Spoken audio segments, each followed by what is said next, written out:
Good evening, everyone. I hope everyone is doing well. Well, it's my great pleasure to meet you through this live devotional video. And for this evening meditation, we are going to look into an important question from Heidelberg Catechism. And before we jump into the question, let's look to the Lord in prayer. Loving Heavenly Father, we thank you for this wonderful time you have given us to meditate from your word. And Lord, we ask your presence to be with us and your guidance to be with us. Let this time be a time of blessing for everyone who watches this devotion. In Jesus' name we pray. Amen. So for this evening devotion, we are going to look into an important question.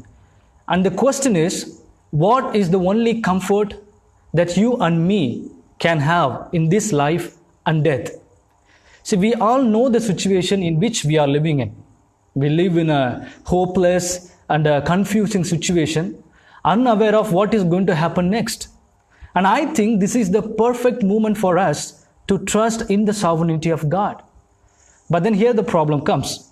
Trusting in God in such a situation like this is not an easy task.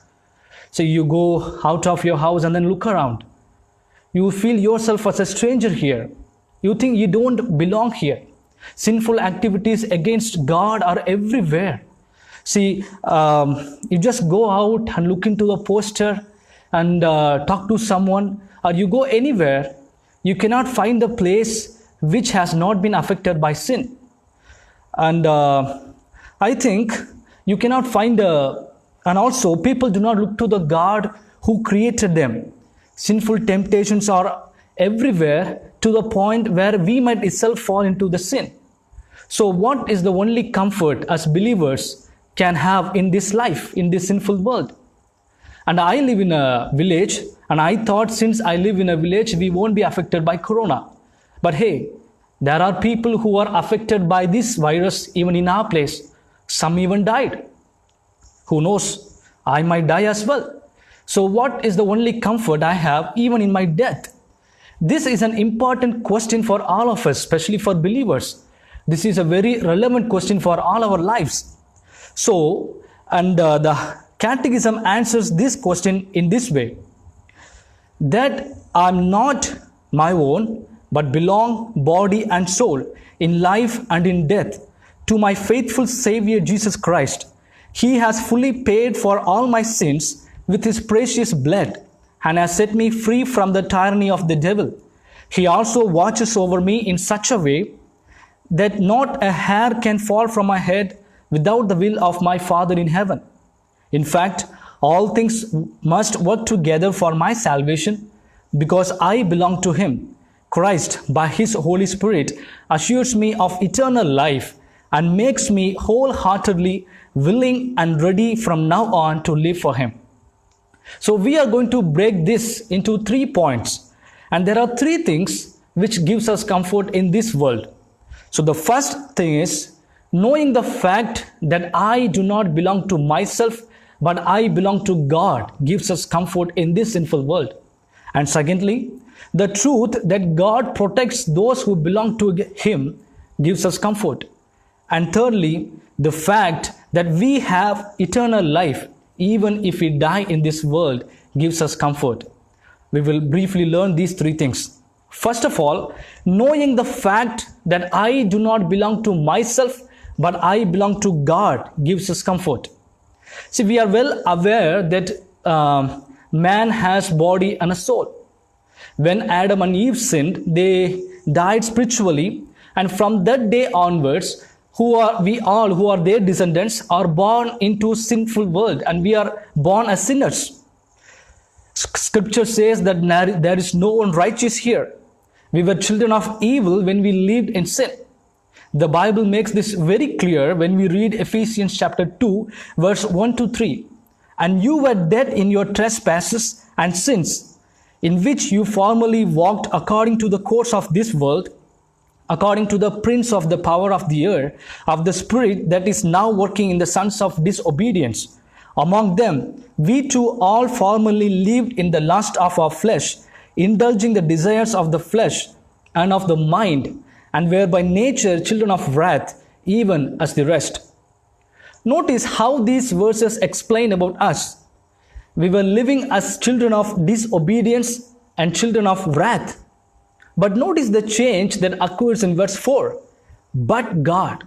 Wow, that's so beautiful. But God, being rich in mercy, because of His great love with which He loved us, even when we were dead in our transgressions, made us alive together with Christ and raised us up with Him and seated us with Him in the heavenly places in Christ Jesus, so that in the ages to come, He might show the surpassing riches of His grace in kindness towards us in Christ Jesus. So it's very clear from this passage that we once belonged to sin, but now we belong to God. And how did we become the children of God? It is because of Christ, who came into this world for us and lived a perfect holy life for us in place of us and died for us on cross. And because of Christ, we are made as the children of God. Now we are children of God. We are the children of promise. We belong to the creator of the world. We belong to the one who sustains the world. We belong to the one who has sovereign control over everything. And what other comfort do we need other than this? That's why Paul rightly says in Romans chapter 14 verse 8, for if we live, we live for the Lord. Or if we die for the Lord. Therefore, whether we live or die, we are the Lord's. How beautiful is this? So brothers and sisters, you may feel like strangers in this world. That's how we should be. But be encouraged, because you are not alone in this sinful world. God has His people all over the world. And we are one big family in Him. We belong to Him, within Him. So you and I belong to God. And that gives us great comfort in this sinful world. Let's jump into the second point. Secondly, the truth that God protects those who belong to Him gives us great comfort. We learned that God has redeemed us from the bondage of sin and transformed us from being children of wrath into being children of God. Now, God does not simply free us from sin and then leave us alone. He does not say that I have freed you from sin. I have freed you from the bondage of sin. Now you have to take care of yourself. He doesn't say you should take care of yourself. He does not say that. Instead, He always protects us. He always with us. He is always with us. And that gives us comfort. You see, Satan is waiting for opportunities to make us fall into his trap again. But we are always protected by God because we belong to Him. Christ promises in John chapter 8 verses 29 to 29, my sheep hear my voice, and I know them, and they follow me. I give them eternal life, and they will never perish. No one will snatch them out of my hand. What my Father has given me is greater than all else, and no one can snatch it out of the Father's hand. Brothers and sisters, we are safe in the hand of God. Not only in our spiritual life, but then God also watches over us in such a way that not a hair can fall out from our head without the will of our Father who is in heaven. All things work together for our salvation. What a wonderful protection we have in Christ Jesus. Just think about it for a moment. How many people are dying every day from this coronavirus? I myself can testify, but we are still kept safe. And during this complete lockdown, we did not work, but we never lacked anything, whatever we needed. I myself can testify this provision. During this complete lockdown, our only source of income was stopped. But then God protected us, and then God provided us in a miraculous way, in such a way that we never lacked anything, whatever we needed. I just love what one pastor said. If God has a prevision, He also has provision. And we don't know what is going to happen. We don't know what is going to come because we are limited in our knowledge. But then God knows everything, whatever is going to happen. And He is not surprised by anything, whatever happens in this world. So, the Lord who has provision, who has prevision also has provision. And in his provision, he protects us, he takes care of us, and helps us to walk in his ways.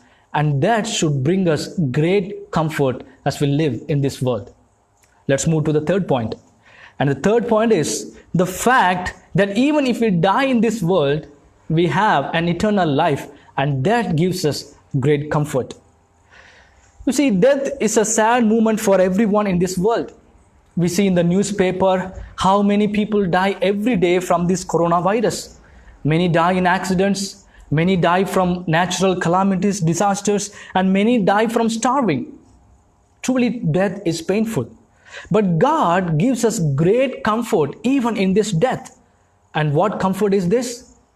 Even if we die in this world, we have another life waiting for us. That life is eternal life. That life is a life without suffering. That life is a life full of joy. A life in which we can always be in the presence of God and enjoy Him forever. You see, brothers and sisters, that's why we are created in this world.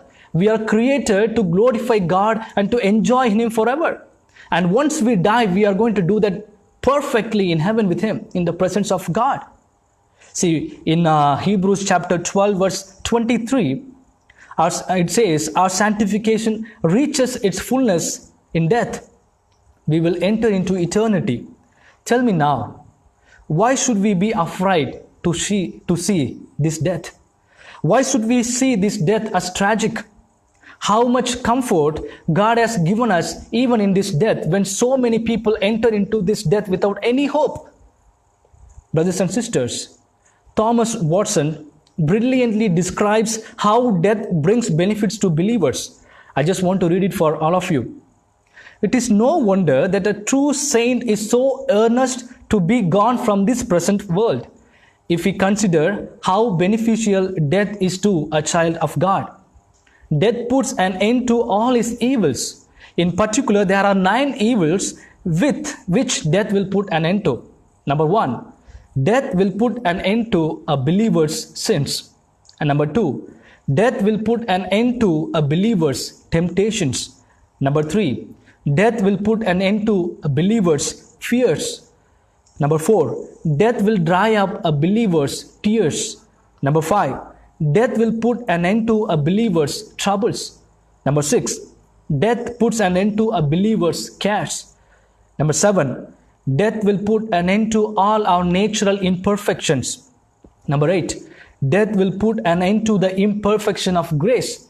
Number 9, death will put an end to weary pilgrimage. Though death is a bitter cup, there is sugar at the bottom. Death is the believer's best friend, for it brings him to Christ, which is far better than living. Apostle Paul understood this very clear. So when he said in Philippians chapter 1 verse 21, for to me to live is Christ, and to die is gain. So brothers and sisters, why fear when God is our Savior, our protector and life giver?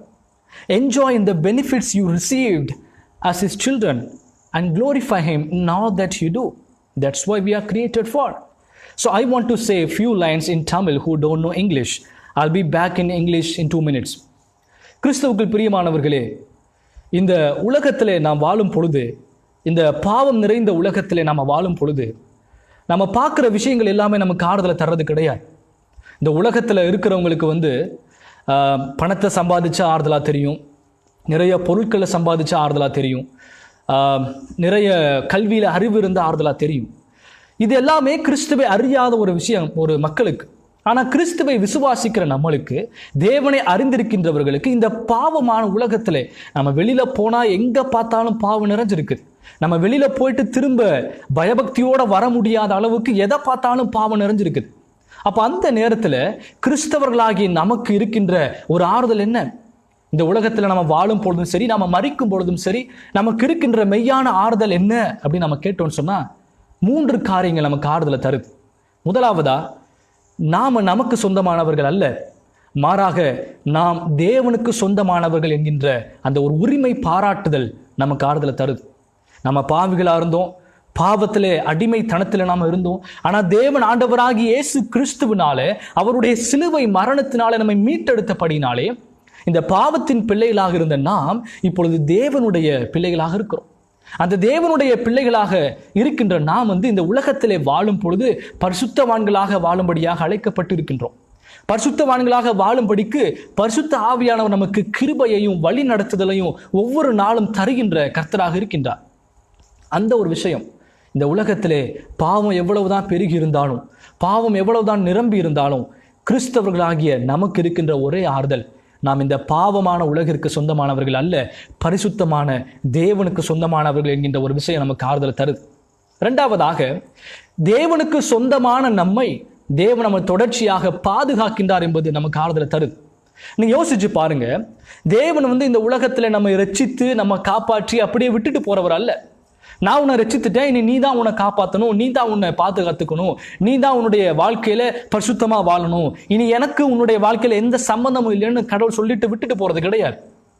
அவர் எப்பொழுதும் நம்மை பாதுகாக்கிற கர்த்தராக இருக்கிறார். அவர் எப்பொழுதும் நம்ம வழி நடத்துகிற கர்த்தராக இருக்கிறார். யோவான் 10வது அதிகாரத்தில் சொல்றாரு, இவைகள் என்னுடைய ஆடுகள், என்னுடைய ஆடுகளுக்காக நான் ஜீவனை கொடுக்கிறேன்னு சொல்றார். என்னுடைய ஆடுகளை ஒருவனும் பிதாவினிடத்திலிருந்து பறித்து கொள்ள முடியாதுன்னு சொல்றார். ஏன்னு சொன்னா, தேவன் நம்மை அந்த அளவுக்கு, கிறிஸ்து நம்மை அந்த அளவுக்கு பாதுகாக்கின்றார். நம்ம பாதுகாப்பது மட்டும் இல்லைங்க, இந்த வாழ்க்கையில குறிப்பா அந்த கொரோனா காலகட்டத்தில் நம்மளை எந்த அளவுக்கு அவர் வழி நடத்தி வந்திருக்கிறார்னு யோசிச்சு பாருங்க. எல்லாவற்றையும் அறிந்த தேவன் நமக்கு எது தேவை என்பதை அறிந்திருக்கிறபடினாலே அவர் எல்லாவற்றையும் பூர்த்தியாக செய்கின்றார். அவர் நம்ம தொடர்ச்சியாக பாதுகாக்கின்றார். அது நமக்கு ஆறுதலை தருது. மூன்றாவதா, இந்த பாவமான உலகத்துல நம்ம மரித்தாலும் நமக்கு நித்திய வாழ்வு ஒன்று காத்திருக்கின்றது என்பது நமக்கு ஆறுதலை தருது. இந்த உலகத்திலே மரணம் என்பது எல்லாருக்குமே ஏதோ ஒரு வலி மிகுந்த, ஒரு வேதனை மிகுந்த ஒரு காரியமா தான் இருக்குது. ஆனா நீங்க யோசிச்சு பாருங்க, எத்தனையோ பேர் எந்த ஒரு நம்பிக்கை இல்லாம இந்த கல்லறைக்குள்ளாக போய் புதைக்கப்படும் பொழுது, ஆண்டவராகிய இயேசு கிறிஸ்துவை விசுவாசிக்கின்ற நமக்கு தேவன் எந்த அளவுக்கு மரணத்திலையும் ஒரு நம்பிக்கையை கொடுத்திருக்கிறார் பாத்தீங்களா, ஒரு ஆறுதலை கொடுத்திருக்கிறார். என்ன ஆறுதல்? நாம தேவனோடு எப்பொழுதும் இருப்போம். ஆகவே பிரியமானவர்களே, இந்த பாவமான உலகத்திலே வாழும் பொழுது நீங்கள் எப்பொழுதும் தேவன் தருகின்ற இந்த ஆறுதலிலே இளைப்பாற வேண்டும் என்பதுதான் வேதம் நமக்கு கற்றுத் தருகின்ற விஷயமாக இருக்கின்றது. So I'll come back to in English. Brothers and sisters, so this night I want to encourage all of you to ponder over these comforts that God has given us in Christ. Is your soul troubled? Remember, you belong to God. Are you afraid about your living? Remember, God protects you. He who has prevision also has provision. Are you afraid to face death? Remember, there is an eternal life waiting for you. May the Lord comfort all of us through this. Let's look to the Lord in prayer. Holy Lord, we thank you for this wonderful opportunity you have given us to meditate on your word. We thank you for the genuine comfort you have given us in life and death. Lord, please help us that we may always rejoice in the comfort you have given us as we live in this sinful world. For we ask this prayer in Jesus' name. Amen. Thank you all. Thanks for joining. God bless you all.